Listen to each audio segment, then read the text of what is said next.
Ding dong tales. नई कहानी, नए दोस्त।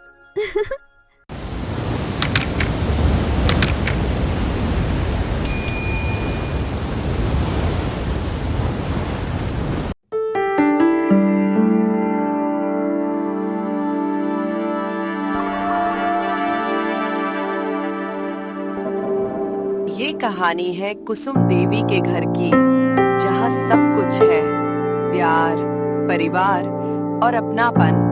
बस कमी है तो एक चीज की, समझदारी की। कुसुम देवी का 2 बेटा और 2 बहू है। बड़ा बेटा निखिल और बड़ी बहू नेहा, और छोटा बेटा राजेश और उसकी पत्नी मीरा। सब मिलकर एक घर में रहते हैं। नेहा बहुत मॉडर्न वाली बहू है और मीरा बहुत संस्कारी और कोमल मनोभाव की बहू है। कुसुम देवी के घर में हर दिन की रसोई के लिए झगड़ा होता है।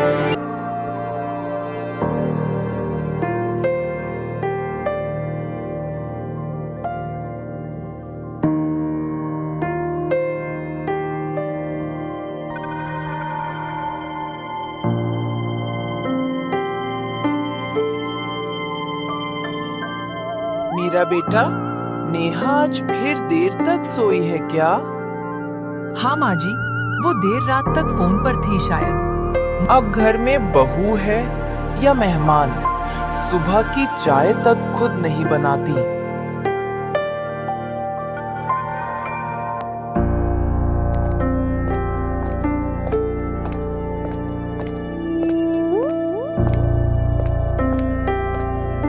मॉर्निंग माँ जी, आज ऑफिस के लिए जल्दी निकलना है।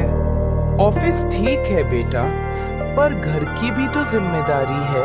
माँ जी, मैं नौकरानी नहीं हूँ। आप लोग पुरानी सोच में जी रहे हैं। नेहा ने गुस्सा से अपने कमरे में चली जाती है। नेहा ने कुसुम देवी गुस्सा से बात किया हुआ सारा बात निखिल ने सुन लिया था। नेहा अपने कमरा में आई, तभी निखिल ने पूछा, नेहा, माँ से ऐसे बात मत करो। उन्होंने तुम्हारे लिए कुछ गलत नहीं कहा। ओह, तो अब मैं ही गलत हूँ? हर बार माँ की ही बात सही होती है। कहा, तुम्हारे व्यवहार से घर में शांति खत्म हो रही है। और आपकी माँ हमेशा मुझे नीचा दिखाती हैं।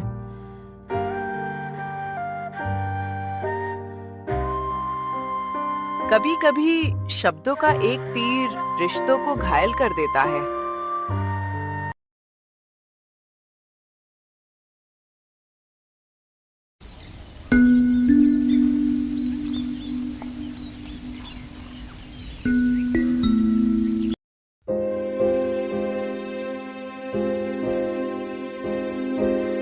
कुसुम देवी ने नेहा की बातों पे मन पे लग लेती है। कुसुम देवी को मीरा ही अच्छा से जानती है।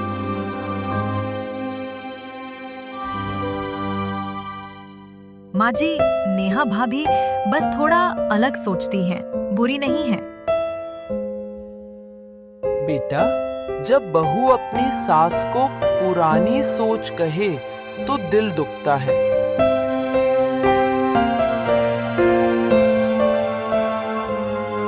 थोड़ा समय दीजिए माँ जी, शायद वो समझ जाए।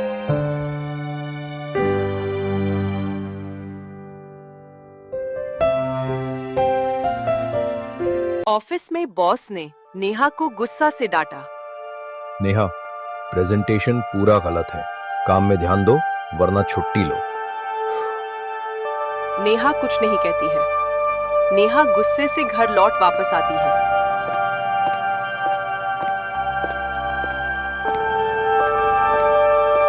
ऑफिस के काम की हार टेंशन से बैठी थी। तभी अचानक से नेहा के माँ का फोन आता है। नेहा की माँ का तबीयत ठीक नहीं। करण से नेहा को अपने मायके जाना पड़ता है।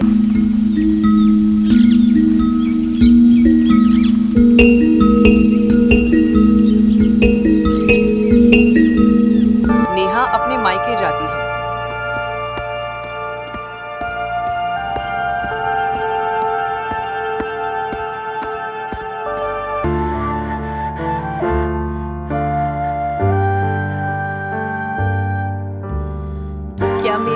खुशियाँ आ गई हैं। आओ बेटी, कैसी हो? कभी आपकी माँ का याद नहीं आई क्या तुझे बेटिया? नहीं माँ, आप ऐसा कैसे सोच सकती हो? कोई बेटी अपनी माँ को भूल सकती है क्या? मैं थोड़ा ऑफिस का काम और घर का काम, मैं व्यस्त थी, इसलिए मैं यहाँ आ नहीं पाई। तेरी तबीयत कैसी हो अभी?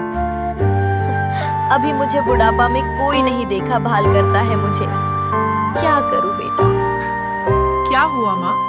पिंकी भाभी ने तुझे देखती नहीं क्या? वो क्या करती वो घर पे रहकर? अरे सास तो माँ समा होती है ना, तो देखना जरूरी होता है। तेरी भाभी मुझे हमेशा डांटती है।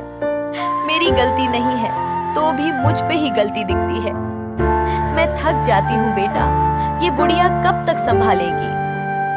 नेहा कुछ नहीं कहती है। नेहा की मम्मी से नेहा की भाभी ने बहुत गुस्से से बात करते हुए और बहुत गुस्से से उसको देखभाल नहीं ठीक करती थी। इसको देख के ही नेहा को बहुत दुख होता है। मैं चलती हूँ माँ, और मैं 2 दिन में पक्का आ जाऊंगी। आप बिल्कुल चिंता मत कीजिए, और भाभी बहुत अच्छी है, अपना ख्याल रखना।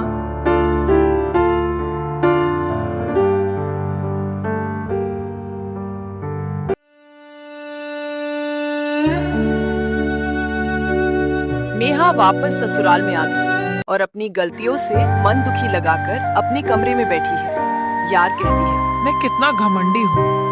मेरी सास तो मुझे अच्छा काम के लिए कहती है, लेकिन मुझे सासू माँ को हमेशा गलत ही समझ आया। अभी पता चला मुझे, मेरी सास को मैं खुश रखूंगी तो मेरी माँ को भी मेरी भाभी खुश रखेगी। इसलिए लोग कहते हैं कि पहला हमारी गलतियों को सही करना है।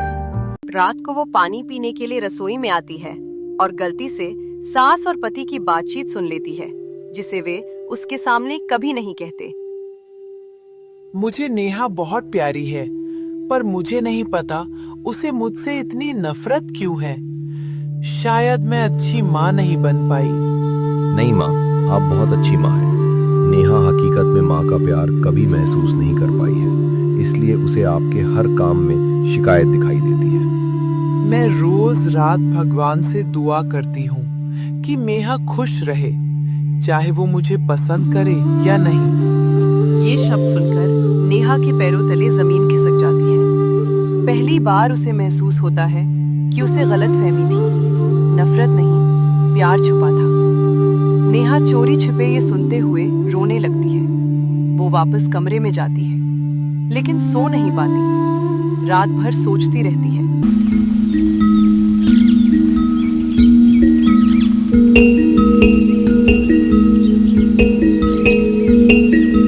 राजेश, माँ जी को कुछ हो गया।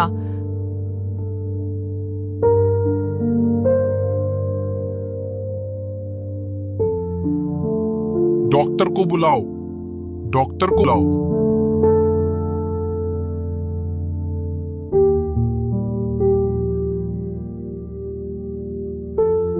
माँ जी, मुझसे बात कीजिए ना, माफ कर दीजिए मुझे। घबराइए मत, बस कमजोरी है, ध्यान रखिएगा। औजा से माँ जी को आराम दूंगी, बहुत कुछ सीख लिया है मैंने। अब वो सास के पास जाकर धीरे से हाथ पकड़ती है और कहती है, मम्मी जी, मैंने आपकी सारी बातें हमेशा गलत समझी। आपने हमेशा मुझे बेटी की तरह चाहा, और मैंने हमेशा आपको गलत ठहराया। गलती मेरी थी और मैं माफी चाहती हूँ। बेटों में सिर्फ थोड़ा प्यार और समझ की जरूरत थी। अब सब ठीक है।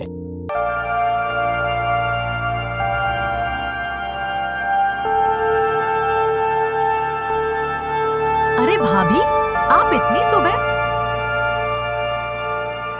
बहुत कुछ सीख लिया है मैंने, और आगे से रोज मैं ही बनाऊंगी। और अब हमारी बहुएं साथ में कुकिंग क्लास चलाएंगी। कभी कभी एक डर हमारे अंदर का सारा अहंकार मिटा देता है। झगड़े खत्म हो गए क्योंकि नेहा ने समझ लिया कि घर केवल दीवारों से नहीं, दिलों से बनता है। हाँ भाई, अब तो माँ जी की मुस्कान वापस आ गई है। झगड़े खत्म हो गए। कभी कभी रिश्तों की सबसे बड़ी दुश्मन होती है गलतफहमी। अगर वक्त रहते हम सुनना सीख जाएं, तो कहना आसान हो जाता है। सच्चे रिश्ते वही हैं जो झगड़ों में भी जुड़े रहें, और सच्चा प्यार वही जो गलती में भी साथ ना छोड़े।